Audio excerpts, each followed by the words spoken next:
नमस्कार मेरे प्रिय भाइयों बहनों।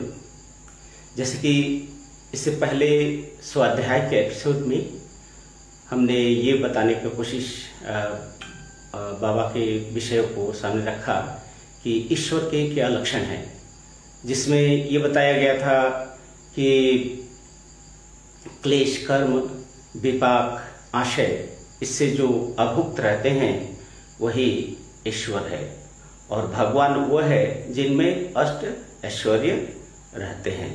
तो इस तरह से भगवान और ईश्वर में अंतर बाबा ने बताए हैं। जो अविद्या है, अविद्या के जो चार और पहलू थे जिसके द्वारा ईश्वर है अभुक्त रहते हैं, अप्रभावित रहते हैं, अनअसल रहते हैं, वो है पहला नंबर है अस्मिता। अस्मिता क्या है, यहाँ पर बाबा क्या बोल रहे हैं अपने डिस्कोर्स में, कहते हैं दिक दर्शन शक्ति और एका आत्मयी तब वह अस्मिता।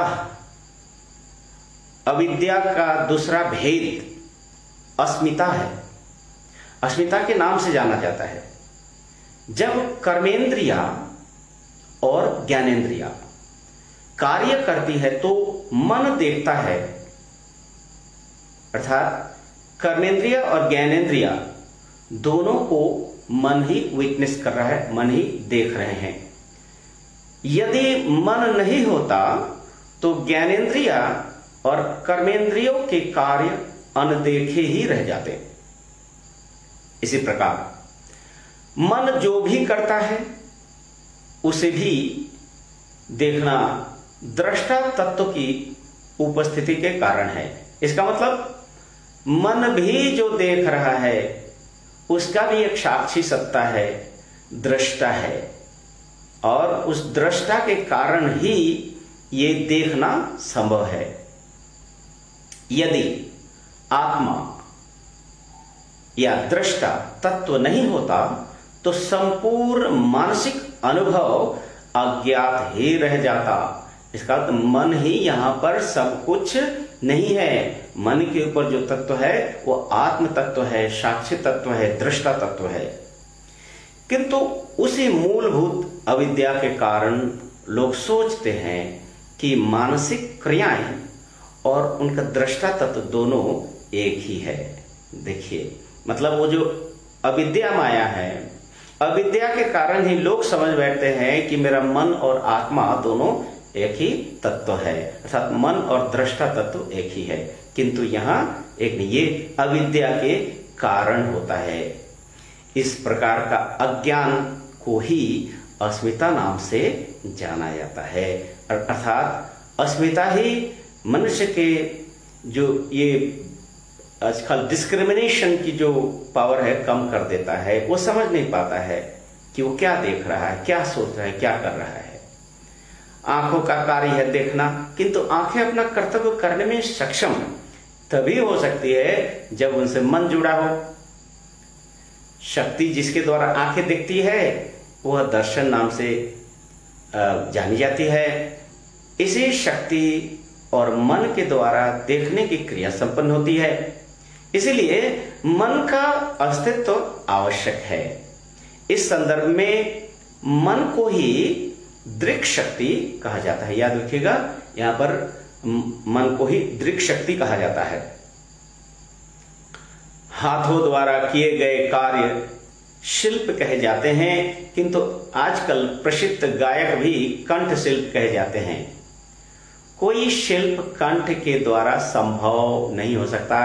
हाथों से किया गया कार्य शिल्पन क्रिया कहा जाता है, और पैर द्वारा किया गया कार्य चरण क्रिया अर्थात चलने की क्रिया कर्मेंद्रिय द्वारा अवश्य ही किए जाते हैं, किंतु तभी जब मन देखता रहे, अन्यथा नहीं।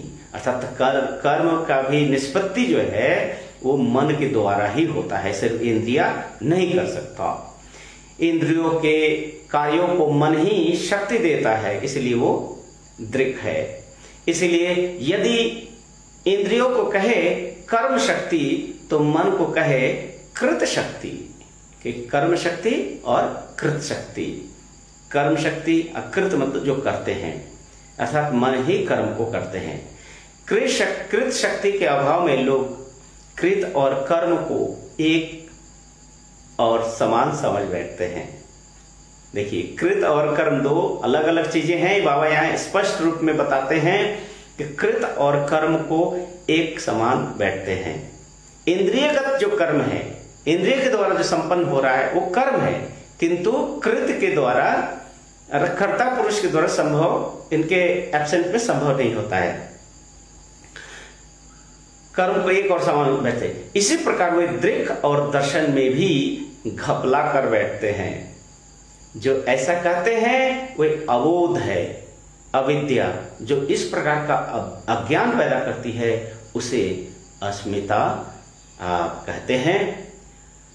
और दूसरी जो अविद्या शक्ति है वह राग। राग क्या है?